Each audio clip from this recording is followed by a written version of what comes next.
It is a long journey. Someone who knows what that journey's like leading up to an Olympic Games is the one and only Olympic royalty, Dame Laura Kenny, the most successful female cyclist in Olympic history. Hi. Hello. How are you doing? I'm good, How are you thanks. feeling? I was just saying earlier, it's the first Olympic Games you've been involved in since, what, 2008? Are you excited or was it a bit of FOMO? Oh, no, I'm so excited. I Okay, can't no wait. FOMO. No. It's like the first time I feel like I can go to an Olympics and actually enjoy myself. And, like, don't get me wrong, right? It's so fun. It's so much fun being an athlete. But it is stressful. And, like, I'm so unbelievably nervous when I compete. And so for me, I'm just like, the whole thing is just fun. I can't wait. You're out there for BBC Sport as well, aren't you? So what would it be like, though, commentating and reporting on people you know so well on the bikes? I bet you get nervous then, won't you? Yeah, I mean, I will then, definitely, yeah. Especially when the team pursuit team goes up, because obviously those girls are girls that I've trained with, you know? So, yeah, that will be nervous. And then, obviously, Jason's the coach for the men's sprint. So, again, that's nervous. But, no, yeah, I'm so excited to just get out there and actually commentate on it.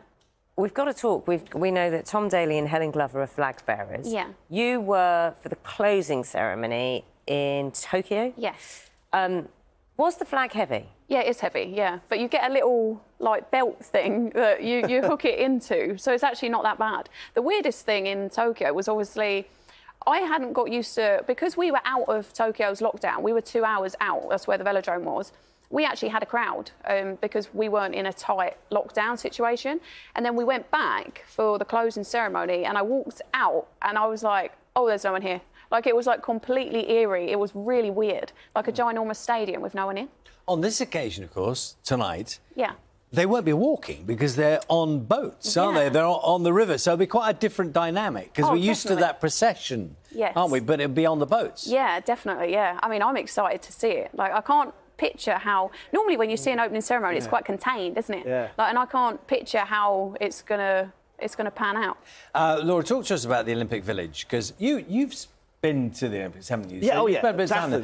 Athens. When you're an athlete and you're there, when you meet other athletes, and do you go through a little... Is there a ritual of going, hello, I'm Sven, I'm from Germany, I'm competing in the discus? Do you kind of introduce yourself with your specialism? I mean, no, not really. You know, actually, I would never really speak to any other athletes, and I'd really want to know. It's like the best place for people watching because you've got everyone from everywhere, all shapes and sizes, and it's like a total guessing game. But it says on your little accreditation, and like everyone wears your accreditation around your neck. And it says your sport, yes, does it? And so every time someone walks past or you're in the dinner queue, I'm like, oh, what do they do? Like, because it is interesting. But you said you didn't talk to people. Was that because you're so focused or because you, I don't know, nervous or just... Yeah, probably more focused. I was like, I'd only go to the food hall to have food. Like, so I'd go in, get it, and then leave. Because also, you've got to think how many people are in that thing. I don't want to be getting ill. I don't want to be catching some bug. Like, I want to be in and out of there. Yeah. And also, I suppose, you guys, the cyclists, start later. Yeah, so we're always So you're the second not week. as social... I'm not saying you're a funny bunch. You might be. But I'm just saying you can't be as sociable as perhaps other competitors who have competed earlier. No, yeah, and I mean, to be honest, we don't tend to travel. So the team this year aren't going out until Wednesday. So you tend to come in a little later as well. So you've missed, like, the buzz of... Are you like, the considered opening ceremony those and kind stuff. of... They're a bit on their own, a bit cliquey? No, I don't think so, no. I mean, they're actually not in... It's funny, because where the velodromes are, I guess velodromes are really quite expensive to build. So most countries, they're already there, and then they sort of just fit it around. So even this time, the athletes aren't staying at the athletes' village. They're actually staying at a hotel near the track because the commute is really long to get from the village to the velodrome. So they're on the outside again, because that was the same in Tokyo as well. When you're sat there this year, will there be one particular goal, one of your goals, about 5 goals that you remember particularly well, that suddenly spring to mind? That moment is my defining moment, would you say? I mean, London 2012 is always going to have my heart, you know? Like, the first medal is always going to be the medal, I guess. But for me, the last one, like the one with Katie in the Madison, there are very few times that you put a plan together and it pan out to the T. And that one with Katie, the last one, was just how I dreamt it. What's the sport you're most excited about seeing at this Olympics? Trampolining. Yeah, Why? Bryony Page. Yeah. I used to like trampolining as a kid, and my little boy Albie, he's now got into trampolining, and he gets to come and watch it with me, and he's so excited. So Bryony, yeah, is the one. Can you give us a sense? You are part of an extraordinary British cycling dynasty. Yeah. And the success we've had on the track is off the scale. Yeah. Does that trickle down as a pressure or a kind of honour to be part of it for the ones who you'll be watching now?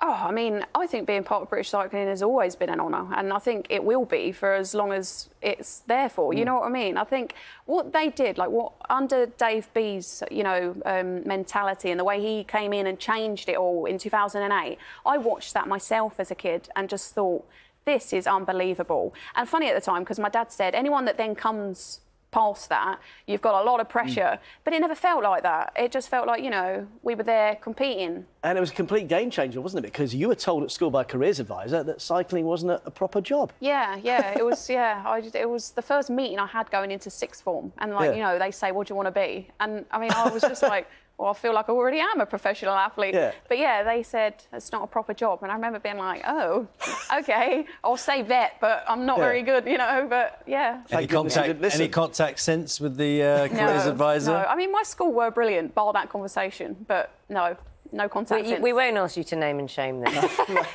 We will get you to tell us after. No, okay. Definitely. Enjoy it. Oh, it's going to be brilliant. And you're covering other sports as well, not just the cycling. I am, yeah. I'm very lucky. Including apparently the most dangerous sport in the Olympics, BMX. Yeah, I know. Have you had much of a go at that? No, I've never actually done BMX, and you won't ever get me to do BMX either.